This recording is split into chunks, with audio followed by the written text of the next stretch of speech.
July 16th, 1940. Adolf Hitler signs a document that could change the course of the Second World War forever. The order is simple. Prepare to invade Britain. The operation has a name. Operation Sea Lion, 21 miles of water separate Nazi Germany's invasion force from the English coast. But there is one problem. Germany has no guarantee it can control the sea, and no guarantee it can control the sky. So what happens if, instead of remaining a plan on paper, Operation Sea Lion actually launches? What if the German invasion fleet crosses the Channel? What if German soldiers actually reach the beaches of England? And what if Britain is forced to fight the largest battle ever fought on its own soil? This is the story of that alternate history. On July 16, 1940, Hitler orders the German military to prepare for the invasion of England. The plan is called Operation Sea Lion.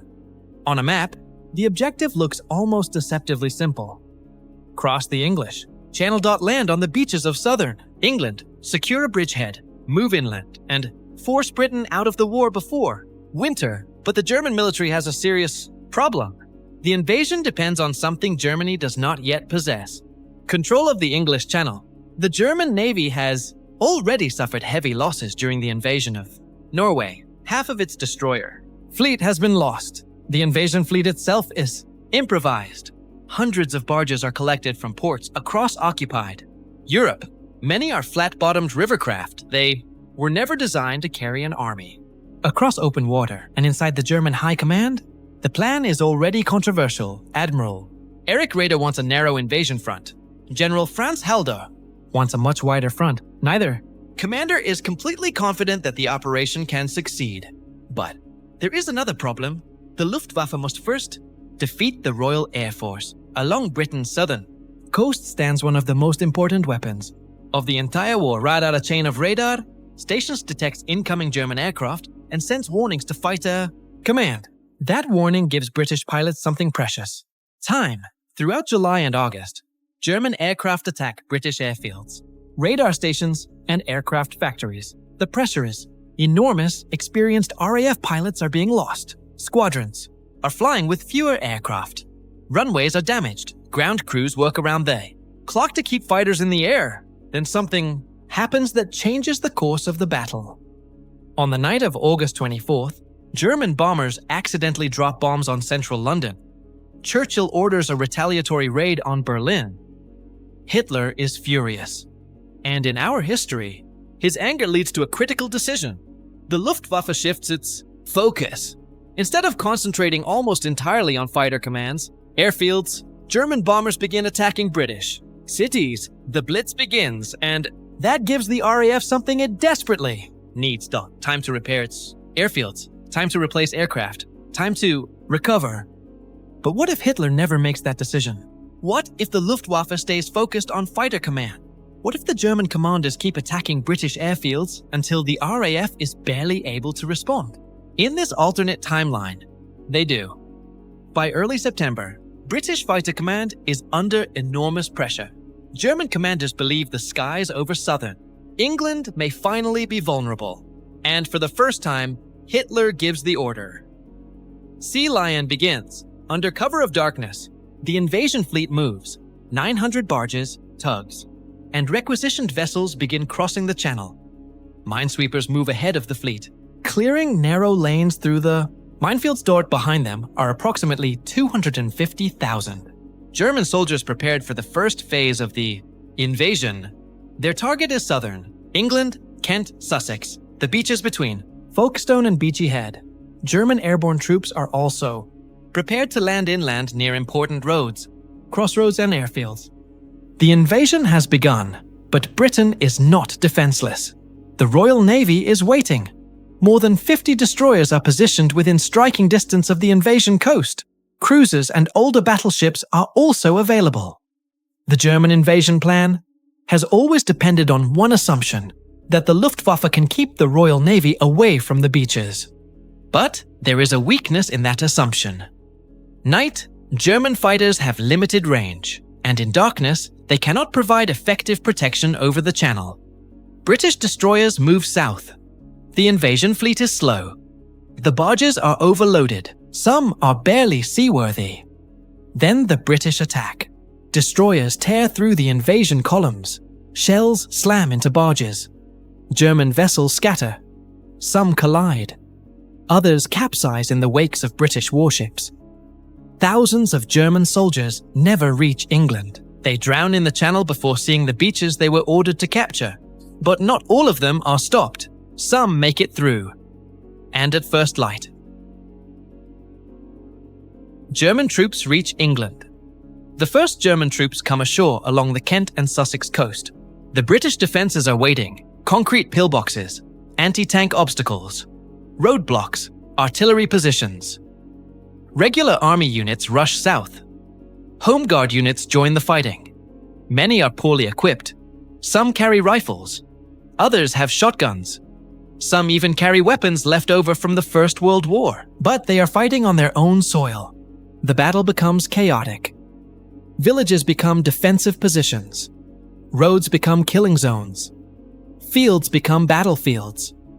The fighting moves from beaches into towns and hedgerows. For the first time in the war, British civilians hear the sound of ground combat outside their homes. Church bells that have been silent since the beginning of the war begin ringing. The invasion warning has become reality. Behind the front lines, Britain prepares for the possibility that the invasion could succeed. The British government activates emergency plans. Secret resistance units known as the auxiliary units move into hidden bunkers. Their mission is simple. If the German army overruns southern England, the resistance continues. Meanwhile, children who were evacuated from London months earlier hear the news from distant villages and farmhouses. London is still standing, but nobody knows for how long. In Parliament, Winston Churchill addresses the nation. His message remains defiant. Britain will fight on the beaches, in the landing grounds, in the fields, in the streets and in the hills. But behind closed doors, another plan is being prepared. If London falls, the government and royal family may be evacuated to Canada. Britain's gold reserves may go with them.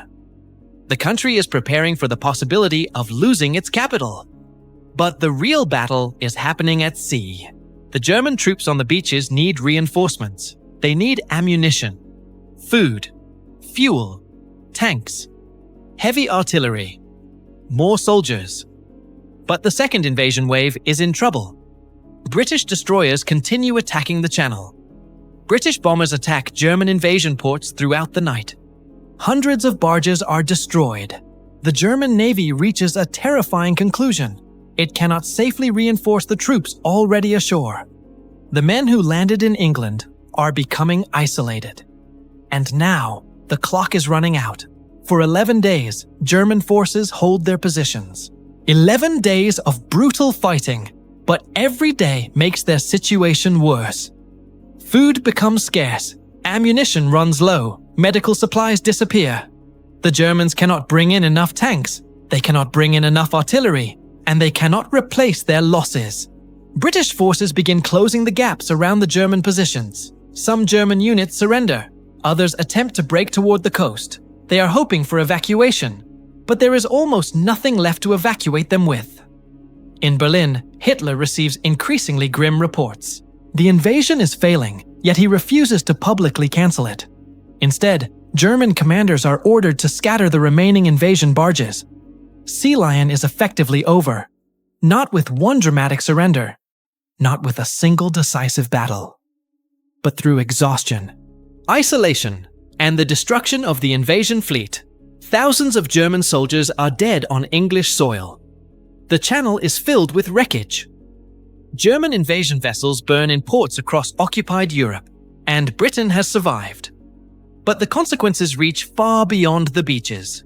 For Britain, the failed invasion becomes something more powerful than a military victory. It becomes proof. Proof that Nazi Germany can be stopped. Across the Atlantic, American public opinion begins shifting faster. Britain is not collapsing.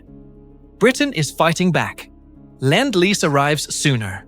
American support grows, and Washington begins preparing for a war that increasingly appears inevitable. Hitler, humiliated by the failure of Sea Lion, turns his attention east.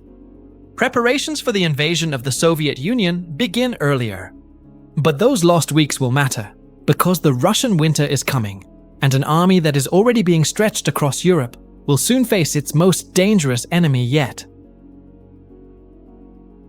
But there is a problem with this version of history. It is not certain. Not even close. The Royal Navy had an enormous advantage, but it was not invincible. German coastal artillery could have inflicted serious damage. Mines could have slowed British warships. German E-boats could have attacked at night. And if the Luftwaffe had maintained control of the skies for long enough, the outcome could have been completely different. The entire invasion might have turned into a much larger battle. A second wave might have landed. German armor might have reached the interior. British defenses might have broken. Or Britain might have survived exactly as it did in our history. The smallest changes could have produced enormous consequences. Weather, timing, command decisions, a single missed target, a single destroyed ship, a single squadron arriving 5 minutes too late. That is what makes alternate history so fascinating. Because history is not a straight line. It is a series of decisions. And sometimes, one decision changes everything. The English Channel is only 21 miles wide at its narrowest point. On a map, that distance looks small. But in 1940, it represented one of the greatest military obstacles in the world. An army could cross it. But could that army be supplied? Could it be protected? Could it survive the Royal Navy? Could Germany control the sky long enough to make the crossing possible? Those questions were never truly answered. Because Operation Sea, Lion remained what it had always been, a plan waiting for conditions that never arrived. In our history, the invasion never came. The barges were eventually broken up. The beaches of Kent and Sussex remained British. The pillboxes stood empty. But imagine walking along those same beaches in another timeline. Imagine finding rows of German and British graves beneath the cliffs.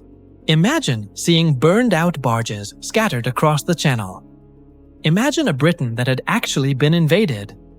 The war we know would look completely different. And perhaps that is the most important lesson of Operation Sea Lion.